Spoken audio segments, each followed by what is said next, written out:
Fanny Wegscheider, l'ampleur des perturbations, on voit ça en détail avec vous.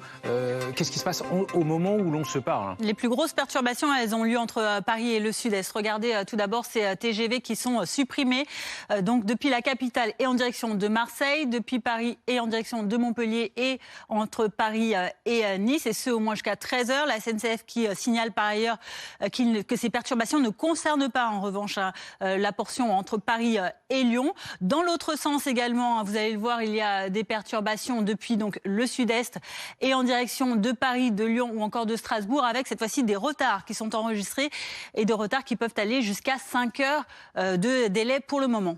Perturbations également depuis les gares du sud de la France. Regardons depuis Lyon, Pardieu, notamment ces suppressions de trains en direction de Marseille, de Luxembourg ou encore du Havre.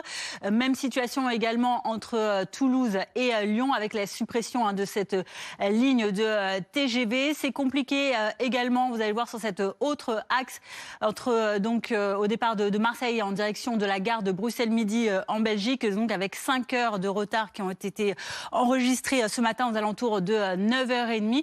Les explications de toutes ces perturbations, les voici. Certains trains circulent par un autre itinéraire empruntant la ligne classique avec une perte de temps estimée à plus de 2h30 environ en moyenne. La SNCF qui communique également sur cet itinéraire qui est bloqué par la présence d'un train en panne et donc des suppressions de trains à prévoir. Comme vous le voyez, la SNCF qui invite donc les voyageurs à décaler leur départ. Nos agents sur place estiment que les travaux de réparation vont durer jusqu'en début de soirée.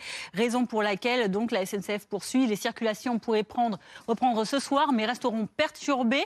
Le trafic devrait reprendre normalement demain matin, selon la compagnie. Merci Fanny. Réaction du ministre des Transports, Philippe Tabarot, sur